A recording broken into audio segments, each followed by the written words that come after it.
lahir di desa, tinggal di desa, sekolah di desa, belajar, bekerja pun di desa, hidup tinggal sampai mati di desa. Kalau kita lihat beberapa orang, kita lihat beberapa negara ya di dunia yang di desa-desa kan makmur, maju, bahkan lebih maju. Petani-petani di luar negeri maju-maju. Itu kan jadi tumbuh ya rata ya. Nggak Jawa sentris lagi, Jakarta sentris lagi. Makanya Bapak Prabowo itu ada program. Kita kasih solusi. Bapak Wakil Menteri Desa dan juga Perumahan Tertinggal. Perumahan ya masuknya? Pembangunan Daerah Tertinggal. Pak Wamen, ya Allah kita ketemu lagi. Alhamdulillah. Kemarin kita ketemu di apa nama tempatnya tuh? Hall debat Di bak ya. Cagup sama Cawagup. Iya. Waduh rame. Bongkar aspirasi Ridwan Kamil. Woi. Saya kan duduk di belakang Anda. Oh, siap. Pak Wamen, gimana aman semua ya? Aman alhamdulillah. Ya Allah, ini desa-desa banyak yang mungkin sepenglihatan saya, teman-teman tertinggal. Banyak kan yang butuh didigitalisasi. Saya punya kakak ipar, Ya. sampai akhirnya dia tergerak hatinya dibikin desa digital di Sukabumi. Maksudnya sampai sebegitunya mereka pengen banget dapat bantuan dari pemerintah. Kalau nggak dapat bantuan ya udahlah gue gerak sendiri deh. Dia inisiasi, dia bikin pelatihan apa segala macamnya. Nanti kita bahas ya mengenai desa-desa kita ya. Siap. Terutama orang-orang yang ini awalnya mungkin saya mau buka gini kali ya. Banyak orang-orang ngerantau Pak Wamen Iya. dari terutama mungkin dari Jawa ya notabene-nya. Iya. Jawa Tengah, Jawa Timur. Ya mbak saya lah. Iya. Dari saya kecil, saya punya babysitter sampai saya sekarang umur 35 tahun. Maaf tanpa mengurangi rasa hormat. Ini kayaknya harus disoroti kali ya, dikhususkan, diprioritaskan.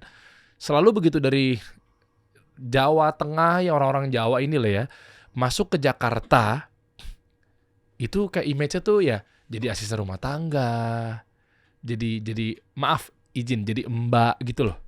Nah maksud saya ini selalu menahun begini Pak Wamen. Jadi kayak kesana tuh mereka juga pengen lo naik kelas, mereka juga pengen lo belajar TikTok, belajar digital, bikin konten. Tapi mungkin apakah dia takut sama majikannya? Dan banyak yang berhasil, banyak juga tapi yang stuck gitu loh Pak Wamen. Nah, apakah ini bagian dari desa tertinggal? Nanti kita bahas ya satu persatu ya.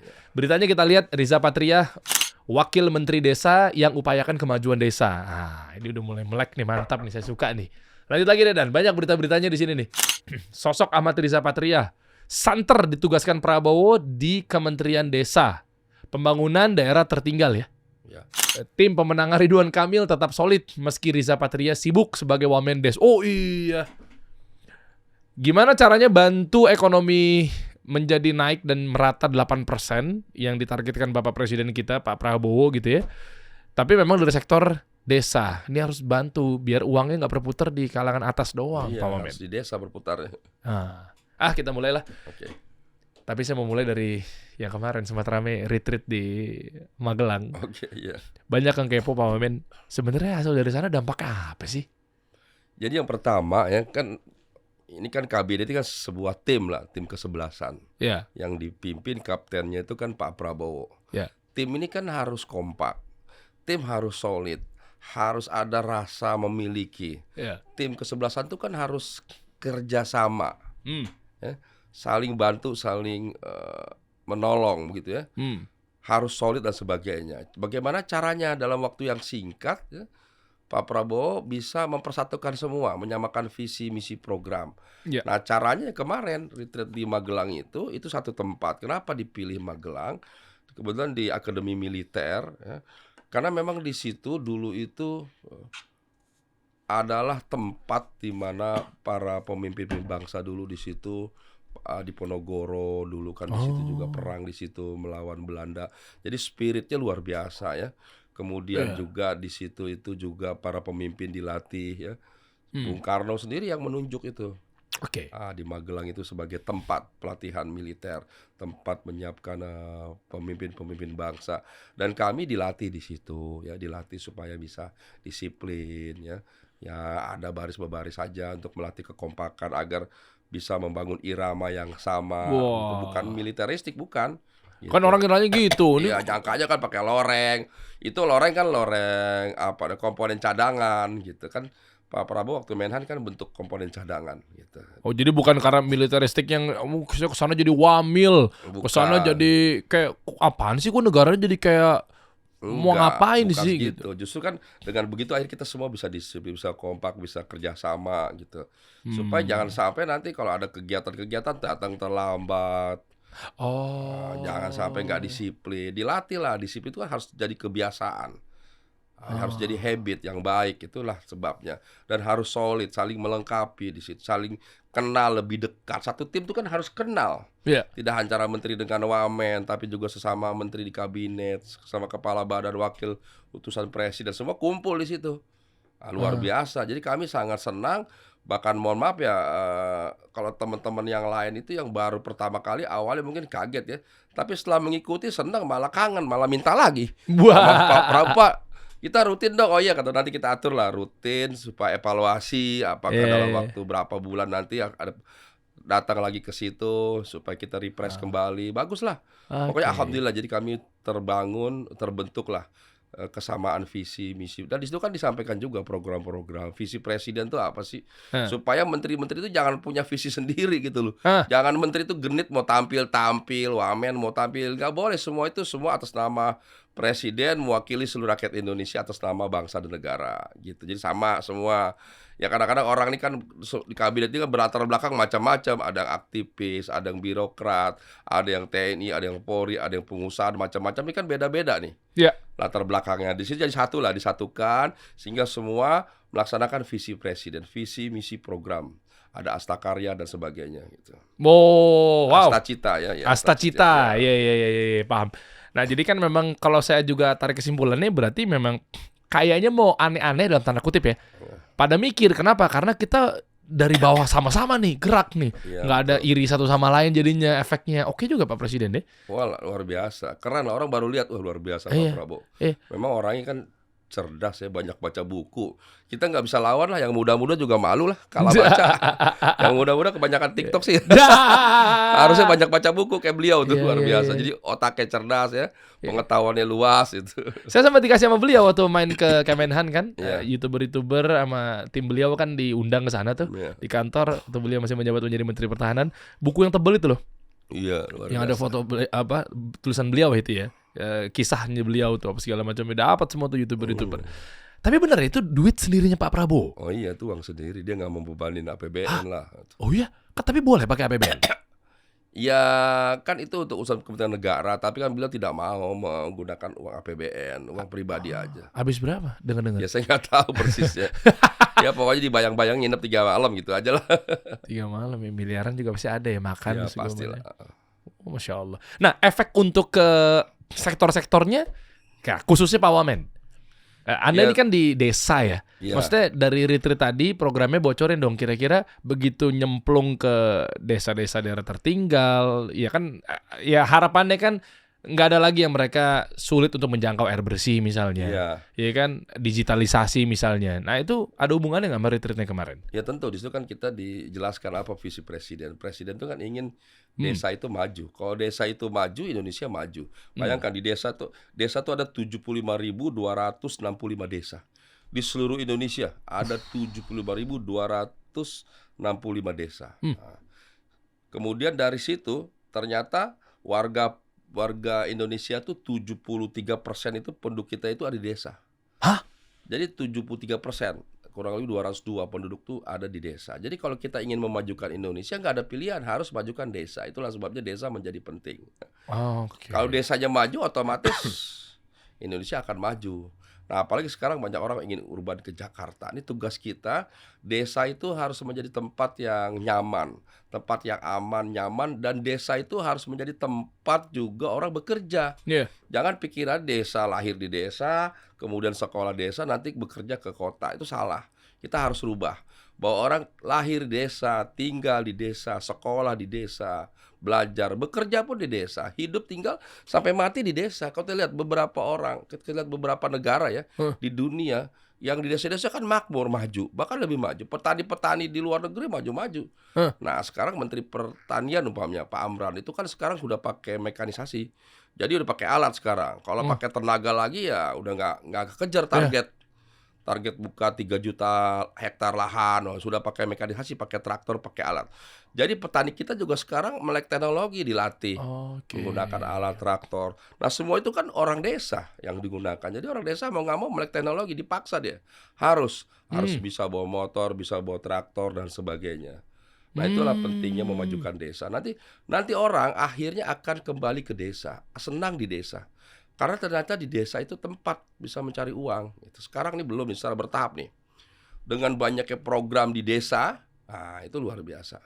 Oh, saya baca nih, makanya kenapa Pak Presiden Prabowo ini menempatkan Anda, Pak Riza gitu ya. Artinya karena saya melihat beliau ini sepak terjangnya menjadi wakil gubernur DKI Jakarta saat itu ya. Ya. Nah, artinya kan sat cepat dan lain sebagainya. Nah, makanya salah satunya alasannya kalau saya lihat ternyata memang biar mau dibikin kayak apa ya kali ya. Mungkin kayak Amerika kan ada negara-negara bagian ya. Hidupnya begitu kali ya ketika tumbuh bareng-bareng ya. Apa seperti dong. apa? Saya mau contek apa sih sebenarnya visi misi dari Pak Presiden dan juga menteri-menteri terkait dalam hal ini adalah desa. Kan New York kota bisnis, Washington kota pemerintahan gitu kan, Kentucky itu ada pertaniannya dan seterusnya. Makanya ada istilahnya Kentucky Fried Chicken gitu kan. Karena ayamnya langsung dari sana. LA, Los Angeles itu kota hiburannya. Ya kan Miami ya itu ada spesifikasi. Itu kan jadi tumbuh ya rata ya. Iya. Nggak Jawa sentris lagi, Jakarta sentris lagi. Ya, jadi emang harus mulai dari desa, nggak ada pilihan. Kita harus mulai dari desa. Kalau ingin melakukan percepatan pembangunan harus di desa bukan di kota. Jadi tiap desanya dinaikin. Iya semua dinaikin taraf hidupnya. Pertama SDM-nya dinaikkan, pendidikan. Makanya Bapak Prabowo itu ada program makan gizi gratis. Iya. Nah, makan bergizi gratis ini dengan sendirinya akan meningkatkan kecerdasan, Oke, daya setuju. tahan tubuh, pencernaan. Itu Benar. sudah teruji. Di banyak negara seperti di India, di Jepang, di banyak sekali, lebih dari 78 negara sudah melakukannya dalam bertahun-tahun bahkan puluhan tahun. Udah lakukan ini. Kita terlambat, tapi oke lebih baik terlambat daripada tidak. Iya. Makanya Pak Prabowo dalam kampanye adalah makan gizi gratis. Anggarannya memang tidak sedikit. Tahun ini 71 triliun ya. Nanti ke depan bisa sampai 480 triliun karena akan mencakup tidak kurang dari 80 juta yang dikasih makan gratis mulai dari ibu hamil, anak balita, anak sekolah dari SD sampai SLTA. Jadi jumlahnya tidak kurang dari 82 juta yang diberi makan setiap hari dari Senin sampai Jumat. Bayangkan kalau ini terjadi, bayangkan tidak hanya anak jadi stunting akan hilang ya. Anak semakin kuat daya tahannya, semakin pintar, pencernaannya semakin baik. Dan yang tidak kalah penting itu dari segi kesehatan ya. Berdampak pada pendidikan tentunya karena meningkatkan daya tahan tubuh dan otak juga semakin baik. Ada yang tidak kalah penting, apa itu? Ekonomi. Karena uang itu akan berputar di desa. Inilah ada kepentingan satu dengan kami Kementerian Desa, Pak Yandri sebagai menteri, saya sebagai Wamen, fokus di sini. Kita akan bangkitkan desa-desa di seluruh Indonesia harus siap. Menjadi apa? Menjadi bagian penting dalam program makan gizi gratis yang dikampanyekan Pak Prabowo. Apa yang bisa dilakukan oleh desa? Desa harus menyiapkan, nanti kita akan inventarisir seluruh desa di seluruh Indonesia. Dia punya produk unggulan apa? Umpamanya dia punya padi, nyuplai padi. Umpamanya dia punya ikan, ya nyuplai ikan. Umpamanya dia punya ternak, ayam, silakan. Kambing, silakan. Atau dia punya tanaman tomat, timun, cabai, sayuran. Semua produk yang dibutuhkan oleh Badan Gizi Nasional itu disuplai dari desa semuanya. Jadi tidak impor lagi.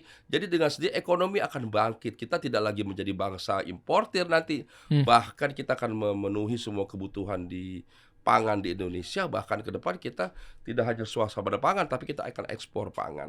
Oh, oke. Jadi selaras nih tujuan Pak Prabowo nih kan. Apa itu? Ketahanan pangan, swasembada pangan. Yeah. Nah, desa tempatnya. Karena kan lahannya ada di desa. Pelaksananya petani ada di desa. Semua ada di desa. Nah, jadi Kementerian Pertanian itu kan di desa. Kementerian Desa di desa. Tugas kami menyiapkan lahannya, desa-desanya. Dengan pelaksananya petani-petaninya disinergikan. Gitu. Ada BUMDes nanti. Badan Usaha Milik Desa. Oke. Tapi gini Pak Wamen. Bukannya kalau mengatasi stunting itu kan apa ya sebelum bayinya lahir tapi kalau sekarang bukan telat ya kan anaknya udah pada SD dikasih makan gizi gratis gitu ya? Ya kan gini, program makan gizi berarti kan ada untuk stunting, ada balita. Jadi dimulai dari yang hamil gitu. Ya kalau yang sudah punya anak tentu dikasih sekarang. Nanti ke Oke. depan kan dari yang sekarang yang hamil nanti sampai SMA akan.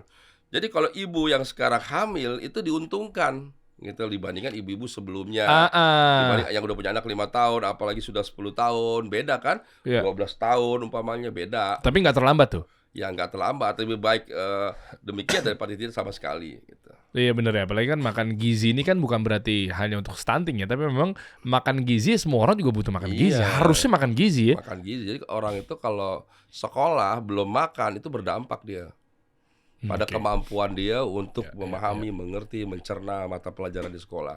Oke. Nah, Pak Wamen, mengenai kawasan tertinggal atau desa dan lain sebagainya, ini kan bidang Anda nih.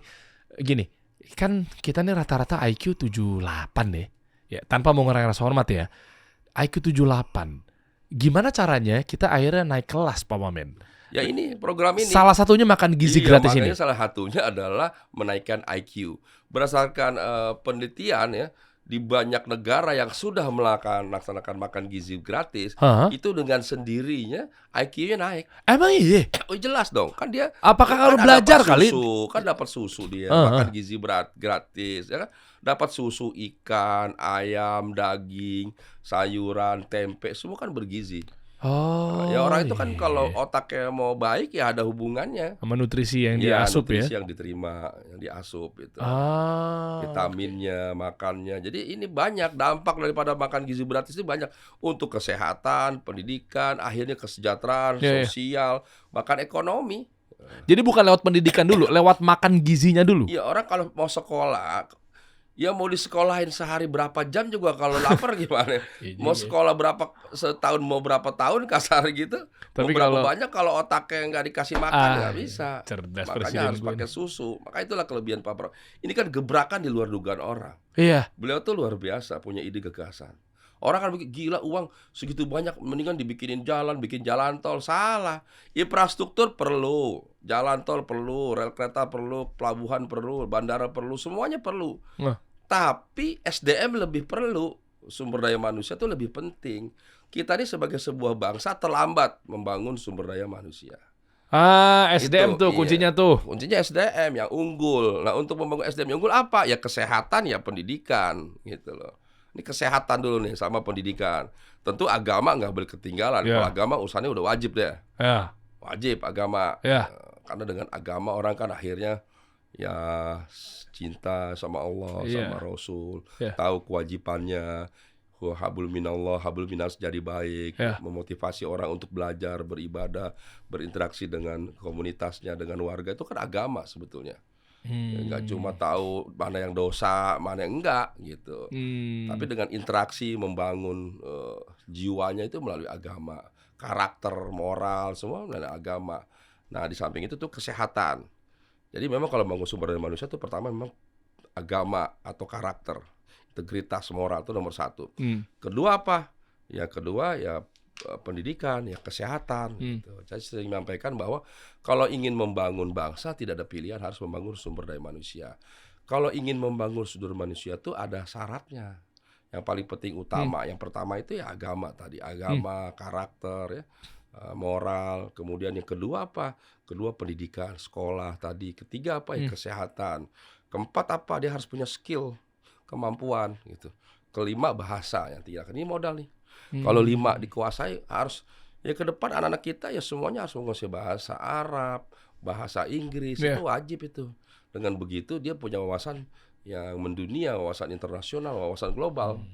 Iya, gimana caranya dia bisa menyerap ilmu bahasa Inggris, ilmu bahasa Arab, tapi ternyata kapasitas untuk otaknya Nah iya, jadi balik lagi iya, makan balik gizi ya. mau dilesin dari pagi sampai malam juga kalau kemampuan daya tahannya lemah, Iya, benar. otaknya lemah nggak bisa. Jadi nggak ada pilihan, stunting harus diatasi. Ya, ada 3 Q kan ya, ada IQ, EQ, SQ ya. Betul. Jadi itu tuh cara menyerap, cara mengeluarkannya IQ, EQ itu tuh. Oh oke. Nah mengenai desa lagi nih Pak Wamen, aku penasarannya gini, stigma ya, stigma negatif. Yang nggak tahu ini menjadi satu concern apa enggak? Kan rata-rata kan memang dari desa ke kota. Meskipun tadi kan tujuan Anda adalah ngidupin di desa. Tapi mindsetnya sekarang, karena kan Anda mungkin baru memulai ya, artinya kan pasti tetap ada lah yang terpapar sama stigma negatif orang pengen sukses di kota. Ya, Itu dulu tuh ya, meskipun programnya kita sama-sama dukung biar desa juga masing-masing janganlah semuanya kumpul di Jakarta. Poinnya Ya, kan itu kan. ya. Biar hidup lah. Jadi kayak kota-kota atau negara-negara bagian gitu kayak di Amerika Serikat dan seterusnya. Nah, stigmanya dulu deh. Orang pokoknya kalau mau sukses ke Jakarta, sukses di Jakarta. Dan mayoritas kita yang paling banyak adalah kalau di luar Jakarta berarti Pulau Jawa. Kita ngomong populasi yang banyak ya, populasi yang terbanyak. Bahkan mungkin yang paling teratas adalah di luar Jakarta berarti Pulau Jawa ya. Pulau Jawa yang paling banyak. Nah, berarti kalau kita kerucutkan adalah orang-orang yang mau merantau ke Jakarta, kita ngomong yang populasinya yang terbanyak adalah orang Jawa. Begitu masuk ke Jakarta, mereka merantau. Nah, stigma ini masih terus nempel, Pak Wamen. Saya nggak bilang semua, tapi sebagiannya ya dia maaf, jadi kuli bangunan, jadi asisten rumah tangga, apalagi coba, Aldan, jadi warteg, Buruh, iya, buruh, waiters, iya macam-macam. ya tukang pijit. Meskipun itu pekerjaan yang mulia sekali gitu, tapi kalau kita nggak pungkirin secara pendapatan loh Pak Wamen. Iya. Nah maksudnya apa langkah dari Pak Wamen gitu dan juga pemerintah tentunya yang minimal mereka udah terlanjur masuk ke Jakarta. Kan bangun desa ya udah di desa, tapi kalau udah terlanjur ke Jakarta mereka masih terpapar. Terus gue harus balik lagi nih ke desa lagi nih. Iya. Nah, kalau nggak sukses gimana nak? Yang udah terlanjur dulu deh. Ini mereka udah pada masuk di Jakarta. Yang Apa yang pertama tentu basisnya kan desa. Desa Iya. tanggung jawab Kementerian Desa, tanggung jawab kepala desa, camat, bupati, gubernur agar orang tuh betah di desa, hidup, tinggal, sekolah, belajar dan bekerja di desa itu tanggung jawab. Namun demikian ada yang orang yang urban kan, akhirnya maunya ke kota yang tidak terhindarkan karena merasa nggak suka jadi petani, nggak suka jadi nelayan dan sebagainya, merasa nggak ada pekerjaan, coba adu nasib lah istilahnya. Ini kan banyak nih. Dari Jawa umpamanya paling banyak yang ke Jakarta. Yaitu PR pemimpin di Jakarta. Gubernur di Jakarta punya tanggung jawab. Nah, itu penting ya. Tanggung jawabnya apa? Untuk memastikan bahwa orang-orang yang di Jakarta diberi pelatihan ya. Ada pelatihan siap kerja. Umpamanya Pak Ridwan Kamil itu punya program siap kerja, latihan siap kerja. Itu harus terus digitalisasi, harus melek digital. Nah, program-program ini dilaksanakan. Itu juga ada yang dilaksanakan juga oleh Pak Ridwan Kamil juga salah satunya itu. Jadi pemimpin ke depan ya, siapapun gubernurnya itu wajib tuh memberikan pelatihan yang cukup bagi warga Jakarta, khususnya terutama yang masih berpendidikan masih rendah. Supaya dia meningkat nih, taraf hidupnya meningkat, pemahaman meningkat, pendidikannya juga menjadi lebih baik, sehingga income-nya juga lebih baik. Nah itu penting. Ya memang kita harus akui lebih banyak tuh orang dari Jawa yang datang ke Jakarta. Di Jakarta itu 38% orang Jawa. Orang Betawi 28, orang Sunda 15%. Kemudian orang Batak, orang Minang di bawah 5% semua. Nah, jadi tugas pemerintah, tugas gubernur ke depan itu semua orang yang datang ke Jakarta atau sudah ada di Jakarta itu harus dilatih gitu. Pendidikannya ditingkatkan. Masih ada nih yang belum kerja di Jakarta. Yang belum kerja ini harus dicari lapangan pekerjaannya. Nah, itu penting sekali. Wah, 38%. Ternyata banyak orang Jawa di Jakarta ya. Iya, nggak heran sih ya. Orang Jawa. Waduh, ini orang Jawa itu orangnya kan ya maaf ya tidak bermaksud membedakan. Orang Jawa tuh orangnya santun. Iya.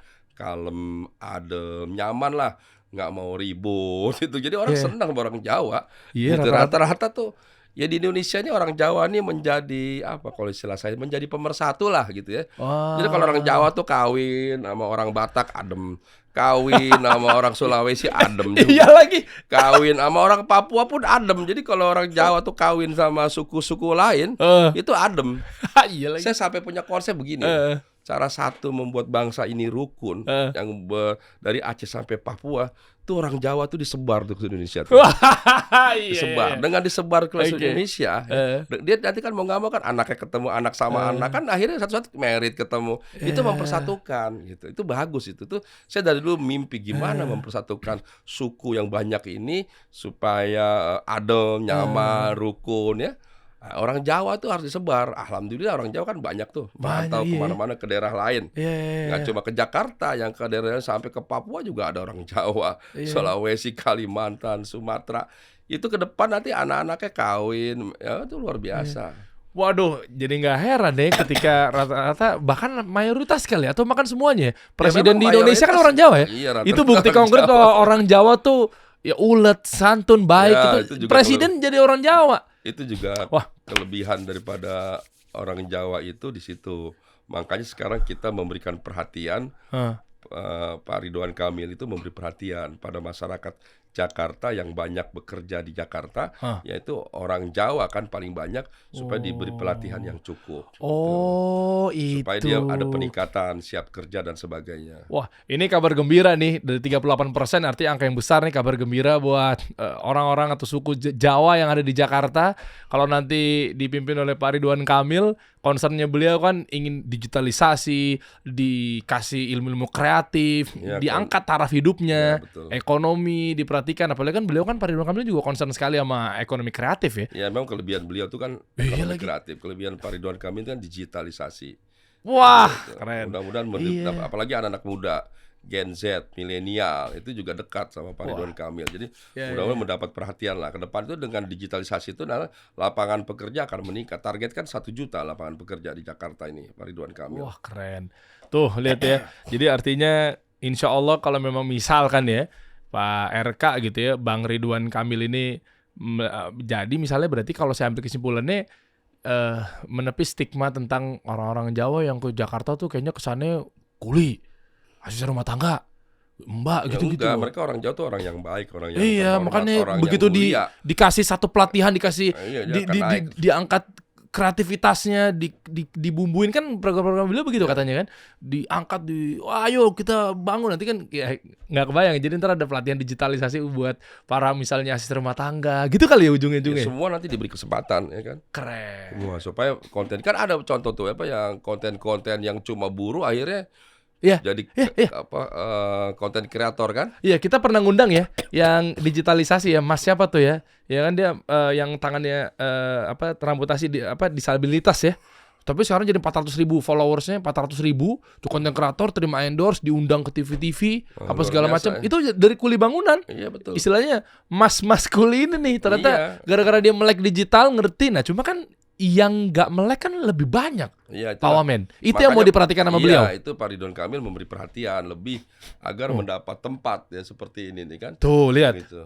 Tangan meleleh kena setrum tegangan tinggi, kuli bangunan ini jadi konten kreator langganan FYP. Ini gede banget, di viral terus nih. Jadi dia kan merantau, habis itu jadi kuli bangunan. Habis itu sekarang ya dia melek digital karena sebegitu pentingnya digital.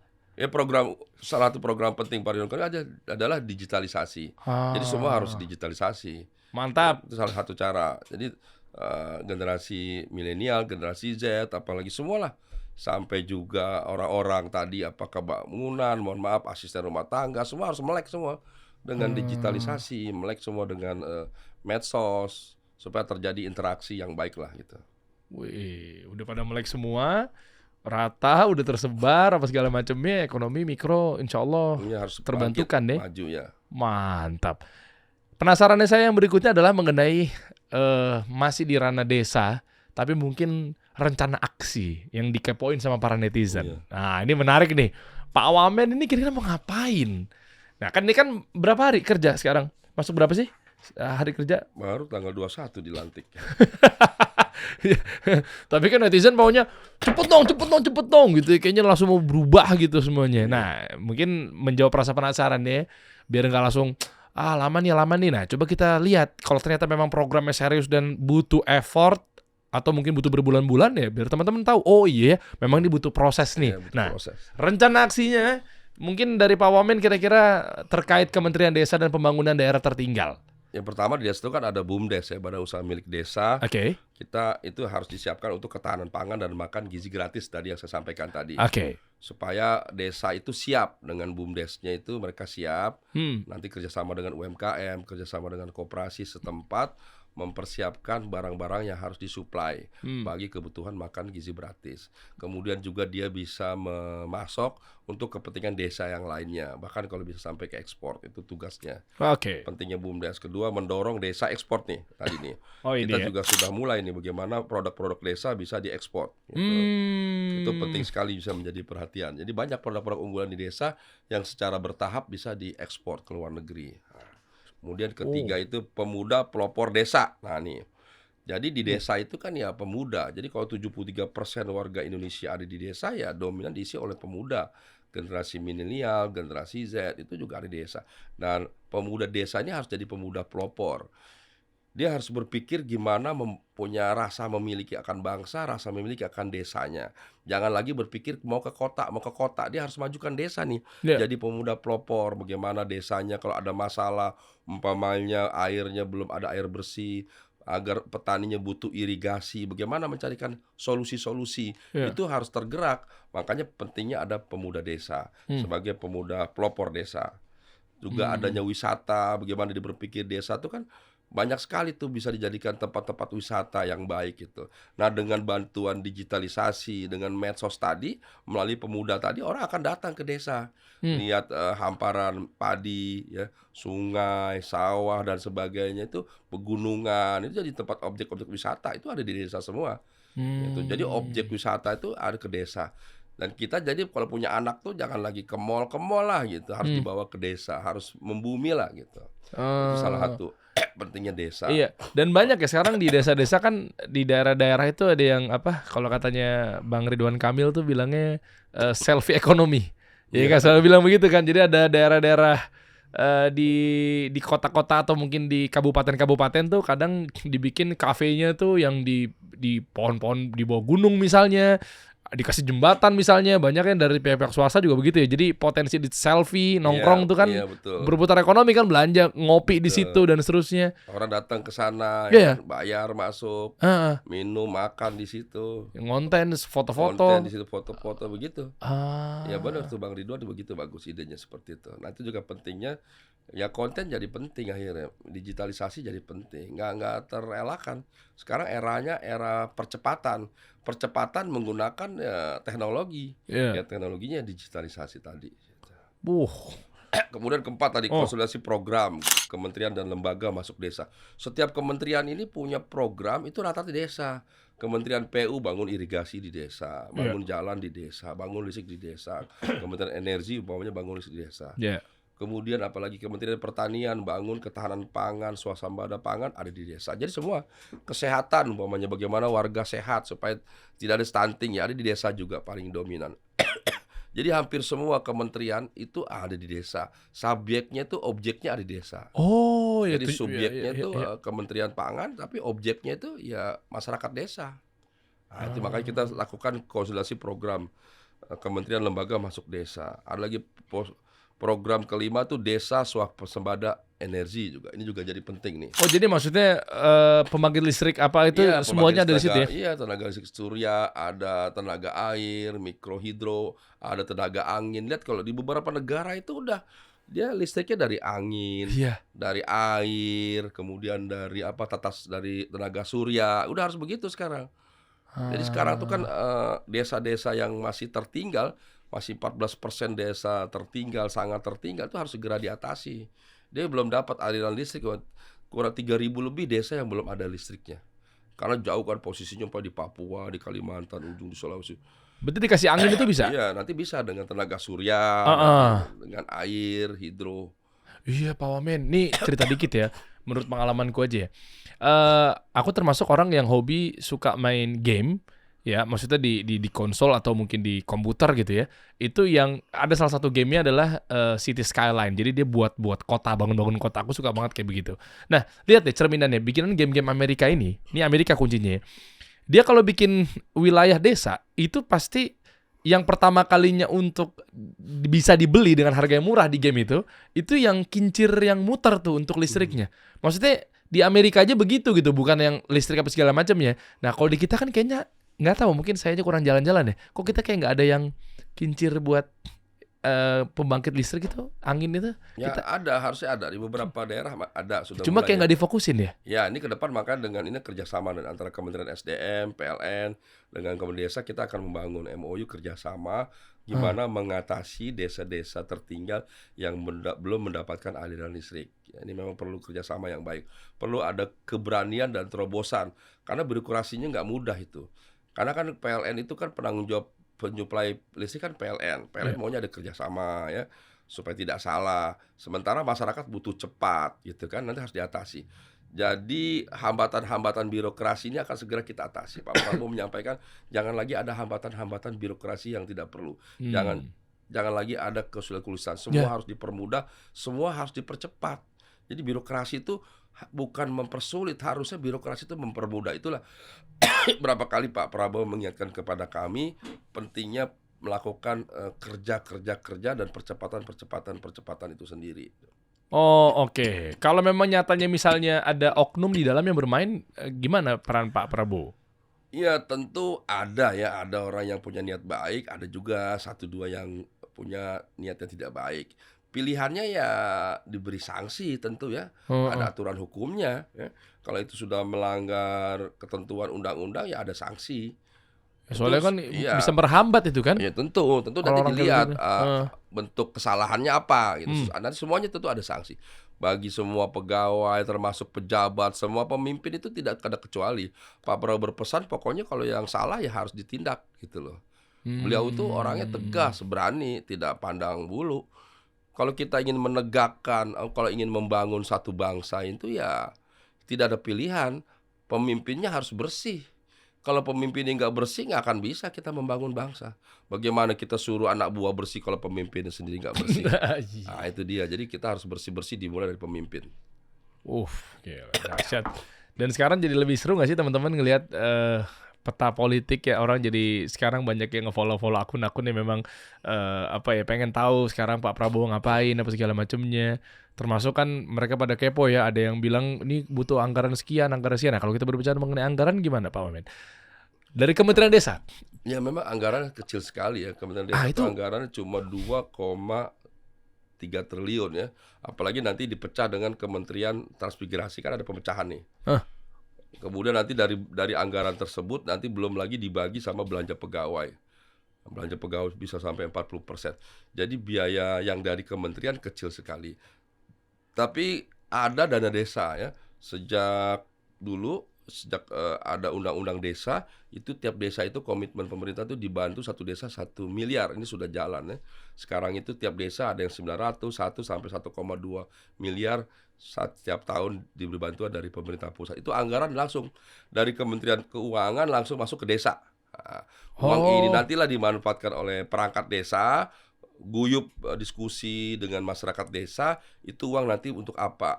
20, ada aturan itu diantaranya 20% untuk ketahanan pangan, untuk air, untuk umpamanya mengatasi kebutuhan tadi jalan yang masih rusak, ketahanan pangan, oh. semua sudah diatur di situ. Jadi uang itu sudah total itu tidak kurang dari 610 triliun sejak digulirkan. Nah, sejak 10 tahun lebih ini yang masuk ke desa. Hmm. Nah, ini harus lebih bermanfaat. Tahun depan ini 71 triliun masuk ke desa. Hmm. Tapi uangnya tidak masuk di Kementerian Desa. Uang dari Menteri Keuangan langsung ke desa-desa. Nah, ini kita memutus birokrasi. Tapi kepala desa, perangkat desa harus hati-hati menggunakannya. Jangan nanti berujung dulu awal-awal kan sempat bermasalah karena ketidaktahuan, Ya. ketidakpahaman aturan, akhirnya jadi masalah, jadi kasus kan. Nah, sekarang sudah kita benahi, terus melakukan percepatan agar perangkat desa kepala desa tahu nih cara penggunaan uang Oke. supaya tidak bermasalah. Alhamdulillah lah ini sudah mulai pintar, mulai bertahap. Memang perlu waktu. Kembali ke desa kan masalahnya diantaranya ya ujung-ujung SDM desa sendiri. Tantangannya ya berarti ya? Tantangannya begitu. Jadi kalaupun kita Ah. siapkan uang sebanyak mungkin, kalau SDM-nya tidak siap kan nanti uangnya mubazir, malah bermasalah gitu loh. Jadi tidak sekedar Ah. fasilitas atau uang yang kita kucurkan ke desa, tapi jauh lebih penting bagaimana percepatan peningkatan SDM desa itu sendiri.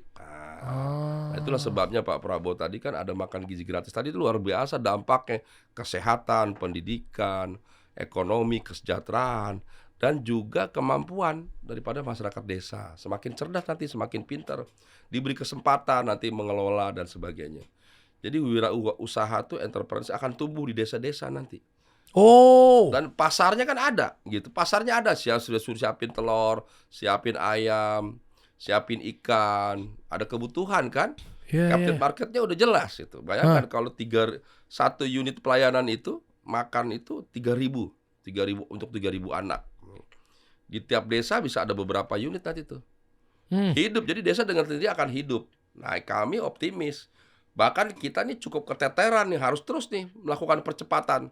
Uang ini kan terus nggak bisa tidak bisa dilambat-lambatin, uang harus cepat turun.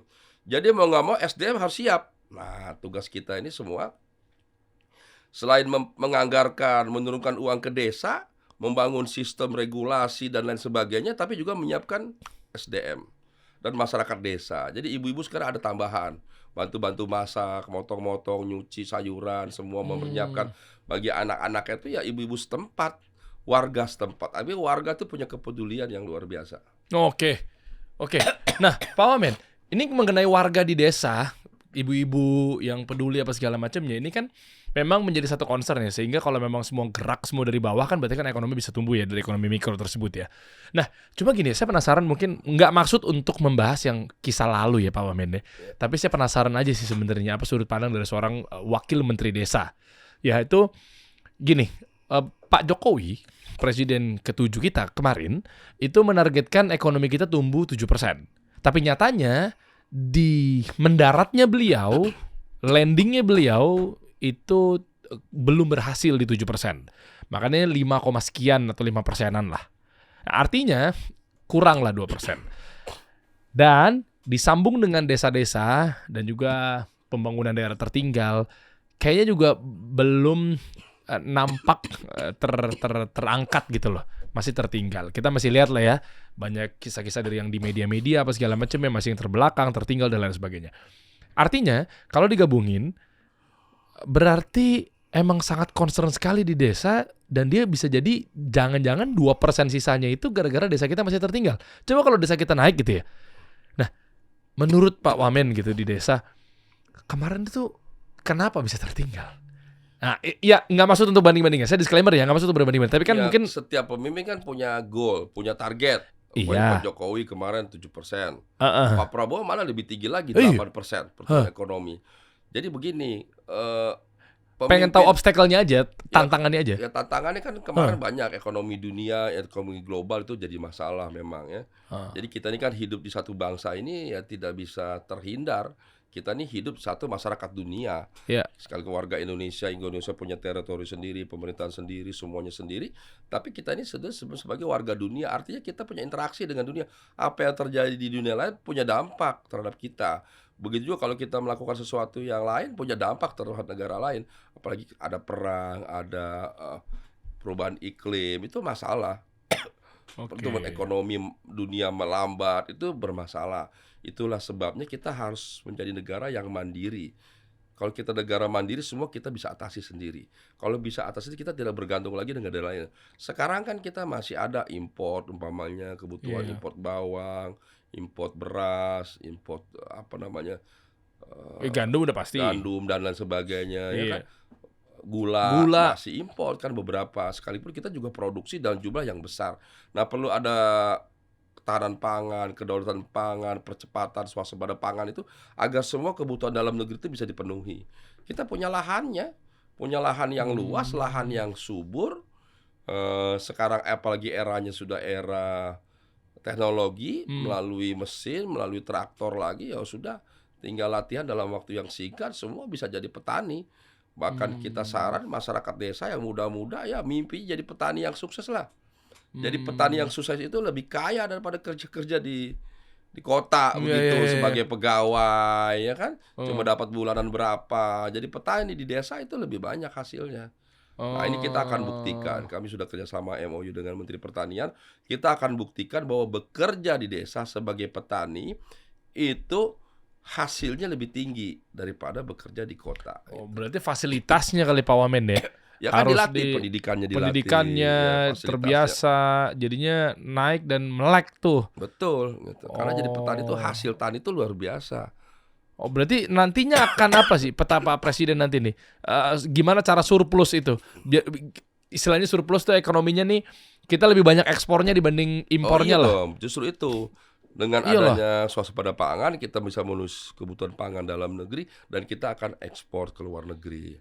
Jadi itu salah satunya. Banyak komoditi di kita di Indonesia ini yang unggul di dunia. Kelapa sawit, umpamanya kopi, teh, cengkeh, banyak tuh. Kakao, semua tuh banyak produk-produk dalam negeri di samping produk tambang seperti emas, tembaga, boksit, apalagi batu bara, biji besi, semua tuh adalah program-program gas, minyak. Itu Indonesia ini kan negara yang kaya ya. Tidak hanya sumber daya alamnya ini banyak jumlahnya, tapi juga kualitasnya kualitas terbaik di dunia. Kalau nggak kualitas satu, kualitas dua, paling jelek kualitas tiga.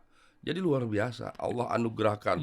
Kalau kata Pak Prabowo itu, Allah ini Tuhan sudah anugerahkan Indonesia sebagai negara yang makmur, Ya. negara yang dianugerahi dengan sumber daya alam yang luar biasa. Berdosa kita. Kata Pak Prabowo, kita ini berdosa kalau tidak bisa menjadikan Indonesia sebagai negara yang sejahtera, negara yang makmur, negara yang maju. Itu tantangan. Pemimpin di Republik ini kita semua punya tanggung jawab yang sama.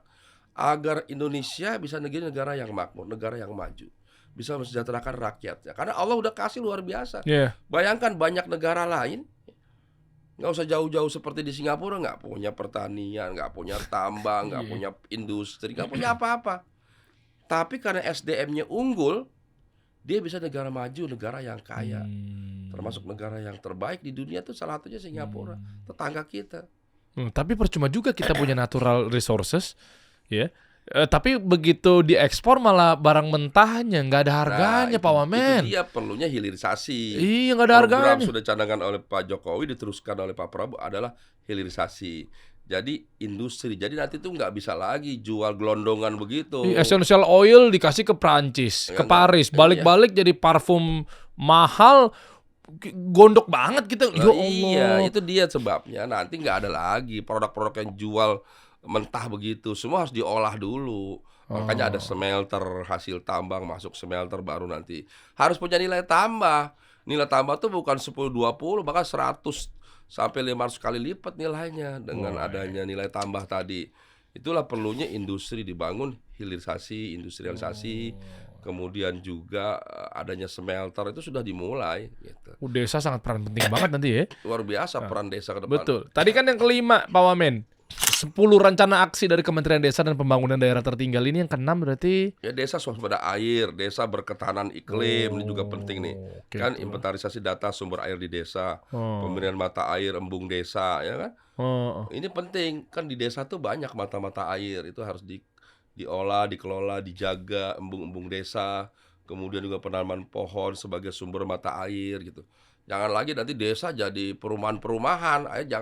Desa tuh jangan dibikin jadi kota, udahlah, kota dibatasi saja. Ya, terus kan Ya. kalau mau maju harus jadi kota, bukan? Enggak dong. Jadi kalau mau maju tuh bukan jadi kota. Nah, tadi katanya setiap desa-desa tuh harus maju di masing-masingnya, nggak Iya, usah maju langsung. itu kan tidak berarti harus jadi kota. Oh, bukan berarti jadi kayak gedung-gedung tinggi. Iya, nggak perlu jadi gedung-gedung tinggi, gitu, beda ya kan. Oh iya sih, kayak di Amerika tuh Texas, ya Kansas, apalagi sih tuh itu mereka tuh kayaknya tanahnya gersang, kosong, nggak harus bangun-bangunan, tapi Enggak. sumber dayanya maju gitu loh. Betul, iya. Pokoknya desa Oh. jangan dijadikan kota gitu, jangan semua perumahan. Memang taraf hidupnya harus ditingkatkan. Papan harus dibuat, pangan, papan, sandang kan harus disiapkan. Yang layak, yang baik, tapi tidak mesti harus jadi kota gitu. Bang Ridwan Kamil kemarin pernah ngobrol di podcast ini juga, Pak Wamen. Yaitu kalau mau kenceng ekonominya salah satunya adalah wisata. Betul. Iya kan, lewat sektor wisata gitu kan, turis datang. Nah, sekarang turis tuh cuma 2 kota masalahnya, Pak Wamen. Gimana caranya dia mau kayak ke daerah Sukoharjo, desa-desa Wonogiri, desa Sragen gitu loh maksudnya loh. Sementara yang dia tahu cuma Jakarta sama Bali. Nah, terus niatnya katanya ekonomi wisata. Apakah nanti Anda akan bikin juga di desa-desa difokuskan adalah tempat wisata gitu? Ya tentu, jadi desa tuh harus jadi program digitalisasi desa, program desa wisata, itu penting sekali. Jadi desa itu nih datanya ya, kalau desa itu yang sudah jadi desa wisata itu kurang lebih itu ada 3.000. Maaf nih, ada berapa nih? Masih ada desa wisata yang perlu diberi perhatian ya. Jadi kalau 14% ini masih yang tertinggal ya. Desa wisata itu ada 6.000 BUMDesa mulai dari desa wisata. Jadi masih ada 27.000 desa yang memiliki potensi wisata yang belum dikelola dengan baik. Jadi bayangin ada 27.000 desa, berpotensi jadi desa wisata. Nah, Wow. kalau sudah jadi desa wisata, dia punya income sendiri, bisa hidup sendiri, dia menghidupkan lingkungannya sebagai desa wisata. Nah, Oh itu itu yang mau Anda genjot ya? iya, ini kita kerjasama dengan Kementerian Pariwisata agar menyiapkan desa-desa wisata. Jadi punya sumber pemasukan sendiri. Jadi beda macam-macam tuh apa yang menjadi desa wisata. Apakah karena sungainya, karena pegunungannya, karena hamparan sawah dan sebagainya, pemandangannya, semua nanti dilihat potensi-potensi desa. Apa karena seni budayanya, karena produk-produk kerajinannya, itu bisa gitu. Jadi itu juga salah satunya menjadi desa wisata. Jadi ya sekarang itu kan nggak cuma Jakarta, nggak cuma Bali, ada Raja Ampat, kemudian juga ada apa namanya di NTT, semua banyak di beberapa daerah di Bunaken, di Iya. Sulut, banyak daerah-daerah yang sudah menjadi go internasional lah, mulai di Batam, di Kepri, di Bangka gitu. Macam-macam sebetulnya kalau kita data banyak sekali daerah-daerah punya potensi yang didatangi oleh wisatawan asing. Nanti kita perkecil lagi, tidak hanya di lingkungan provinsi atau kabupaten kota, tapi setiap desa ini punya unggulan. Punya unggulan sebagai desa wisata. Paling tidak warga di kabupaten tersebut bisa datang ke situ. Kalau desa didatengin satu kabupaten sebagai tempat wisata sudah luar biasa, juga nggak perlu jauh-jauh ke Bali, nggak perlu lagi ke Raja Iya. Ampat, nggak perlu lagi ke Jakarta. Mencari hiburan ya di lingkungan desa Ah, tersebut. Begitu, ngerti. Ji. Oh iya, jadi inget nih. Bang Ridwan Kamil kemarin pernah ngomong juga cara naikin Jakarta itu kan datanya beliau punya bagus banget ya ininya pemikirannya cerdas beliau. Jadi justru di hari-hari libur panjang orang Jakarta itu malah keluar Keluar Jakarta. Jadi ekonominya nggak berputar di dalam kan. Keluar, Dia malah liburan ke Bali, nggak salah ya. Tapi kan Jakarta jadi ditinggal kehidupan ekonominya. Iya. Nggak belanja di situ orang-orang. Pada ke Singapura, pada ke Bali, pada ke ya minimal ke Malaysia, Ke Bandung. Bandung. Iya, macam-macam, ke Surabaya, Oh ke iya. Medan, ke Raja Ampat, Iya. ke Sulut, semua. Kalau desa-desanya semuanya sudah terangkat secara Iya. sumber dayanya, otomatis dia ngidupinnya di situ ya. Karena Iya. apa aja ada di situ. Iya. Oh harapannya begitu ya. Jadi memang kita ingin warga Indonesia ini kalau liburan jangan ke luar negeri. Coba jajaki aja tempat-tempat wisata di seluruh Indonesia. Di Malang bagus ya kan. Kalau di Jakarta ada Pulau Seribu, ada Ancol dan sebagainya. Itu juga program Pak Ridwan Kamil. Jadi nanti Pulau Seribu itu jadi destinasi wisata kelas dunia. Jadi Keren. orang nggak perlu lagi ke Singapura, nggak perlu lagi ke mana-mana, ke Cina, ke Amerika, ke Eropa, udah datang ke Pulau Seribu. Akan disiapkan sebagai tempat wisata berkelas dunia lah, berkelas internasional. Itu jadi income gitu loh. Selain warga-warga Jakarta juga bisa datang ke situ. Nah, bagi daerah-daerah lain juga harus mempersiapkan diri supaya juga warganya tidak perlu ke luar negeri gitu. Kalau bisa saling melengkapi lah, mungkin orang Jakarta ada yang ke Bandung, orang Jakarta ke Bali, ke Raja Ampat, sebaliknya orang Raja Ampat ke Bali, ke Sulut, ke Jakarta gitu. Jadi sama Indonesia dia harusnya datang ke Indonesia. Sesama daerah di Indonesia. Nah, begitu skala provinsi katakanlah, skala nasional, skala provinsi. Skala desa juga perlu dibentuk, desa-desa wisata. Supaya orang di desa itu tidak perlu jauh-jauh. Orang satu kabupaten itu ya datang ke desa-desa wisata yang ada di kabupatennya. Bayangkan kalau satu kabupaten tuh desa tuh bisa sampai 100 sampai 200 desa dalam satu kabupaten. Dia bisa datangin dari 100 desa tuh mana aja desa-desa wisata yang menarik. Nah, itu juga bisa. Berarti bangun apa nanti Anda Pak di sana Pak? Maksudnya ke tempat wisatanya Ya kalau kita lihat daerah-daerah seperti di Padang umpamanya luar biasa itu. Buat wisata ada air terjun yang luar biasa. Setiap daerah tuh macam-macam. Oh nanti yang nggak ada Anda bikin. Ya kalau Apa maksud dengan pembangunan daerah tertinggal tuh berarti di sektor wisata ya? Kalau daerah tertinggal itu kan pertama kenapa tertinggal? Karena ada beberapa yang tidak memenuhi syarat, tidak punya listrik, sarana prasarana sangat minim, itu kita penuhi dulu. Sehingga tidak jadi daerah tertinggal. Kebutuhan dasarnya terpenuhi. Kemudian dari situ baru kita angkat lagi derajatnya menjadi desa berkembang, desa maju sampai jadi desa mandiri. Kemudian juga nanti bisa jadi desa wisata. Gitu. Jadi di samping menjadi desa yang berkembang, desa yang maju, dia juga akan disiapkan desa-desa yang memiliki potensi wisata ya kita siapkan sebagai desa wisata gitu. Wah keren. Asik nih timnya Pak Prabowo nih ya beserta jajarannya nih. Tadi saya dengar kan lintas apa ya kementerian gitu ya. Lembaga. Ini dari retreat di sana aja kemarin Magelang ya. Magelang.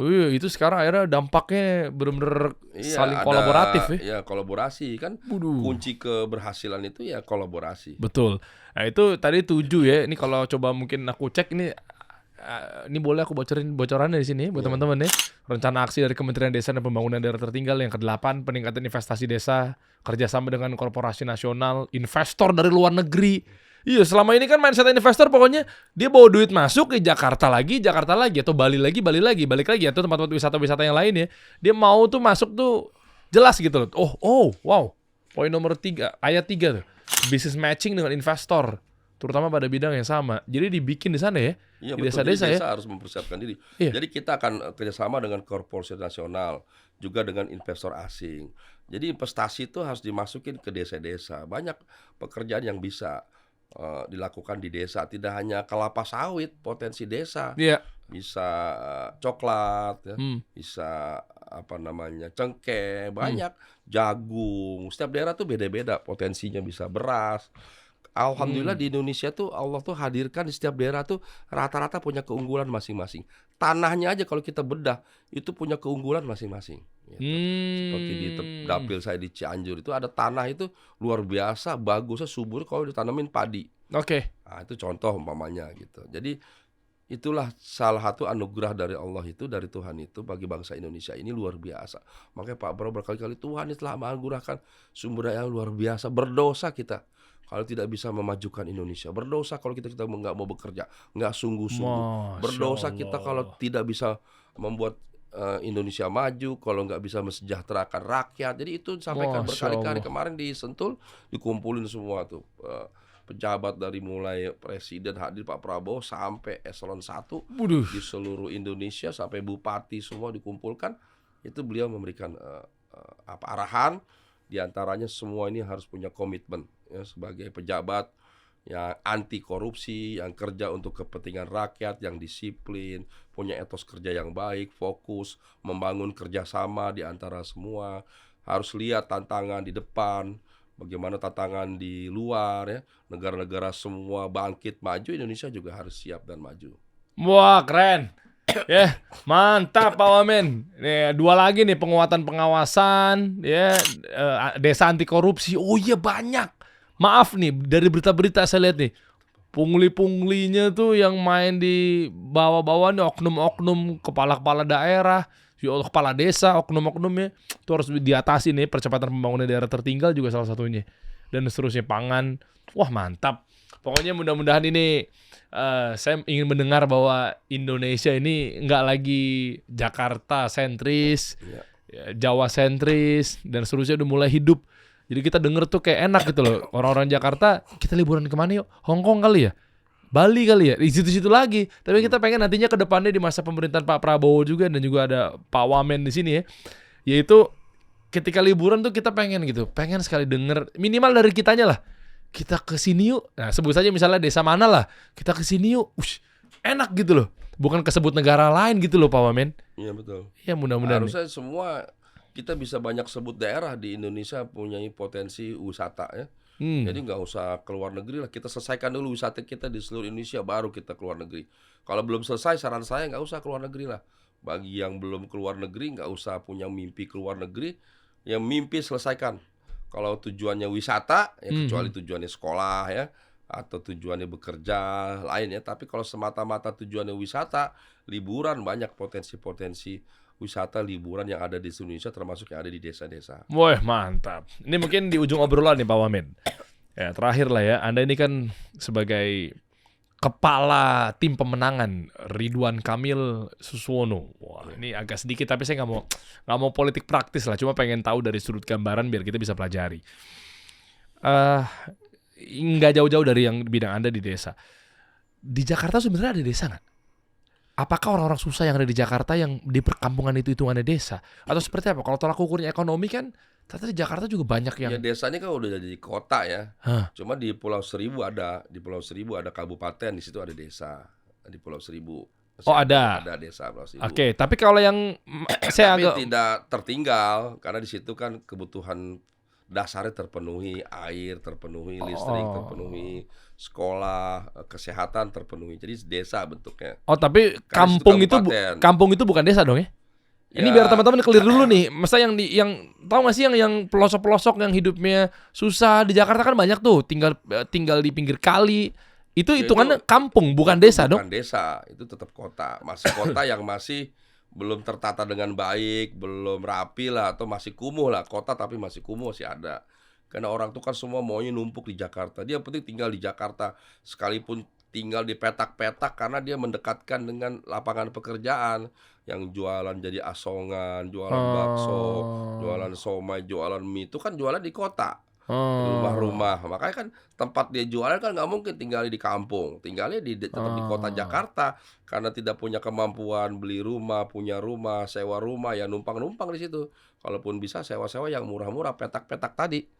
Nah itulah sebabnya jadi masih banyak warga yang seperti itu belum mendapatkan rumah tinggal yang layak. Oh, Itulah nanti- sebabnya ya, ya, Pak Ridwan Kamil punya program bangun rumah-rumah vertikal di atas pasar, di atas stasiun. Di dunia begitu semua. Kalau di kota-kota ya bukan lagi rumah, istilahnya rumah tapak lagi, dia udah rumah-rumah vertikal gitu, ke atas flat seperti apartemen sederhana. Itu seperti itu. Jadi, Jakarta mau dibangun begitu ya ya? harus begitu, nggak ada pilihan. Dia mau tinggal di mana? Kalau nggak nanti orang Jakarta makin ke pinggir, orang Betawi makin ke pinggir, ke Depok, Bekasi, Tangerang, Bogor makin jauh. Kita pengen orang Betawi itu dihormati, dimuliakan. Orang Betawi tinggal di Jakarta supaya budaya Betawi itu tidak hilang, tidak luntur, tidak berkurang. Itulah Pak Ridwan Kamil salah satu memastikan bahwa orang Betawi itu dapat hidup layak. Ada program Gerbang Betawi ya, gerakan pembangunan budaya Betawi itu penting gitu.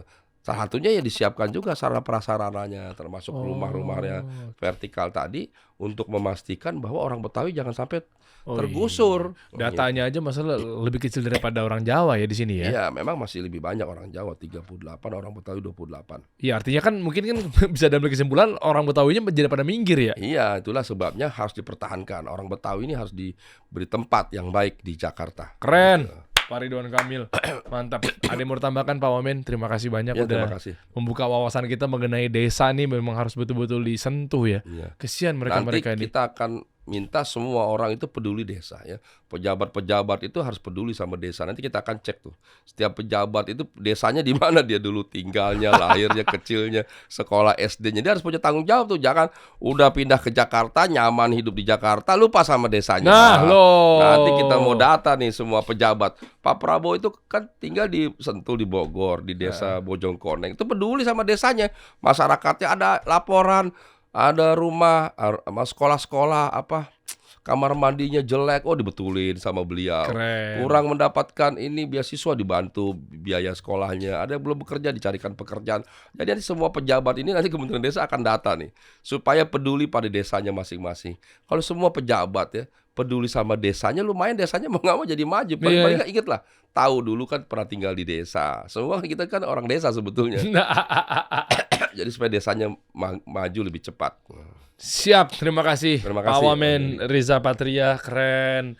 Nanti insya Allah kita update-update lagi ya mengenai terima kasih. desa. Kita siap support loh. Kalau ada program-program UMKM di Iya, desa-desa, tentu. kita siap turun. Mantap, insya Allah. Oke, Jadi satu putaran apa enggak nih? terima kasih. Siap. Satu putaran apa enggak Pak RK? Hah? Pak RK satu putaran ya? Harus satu putaran. Kita kasih solusi.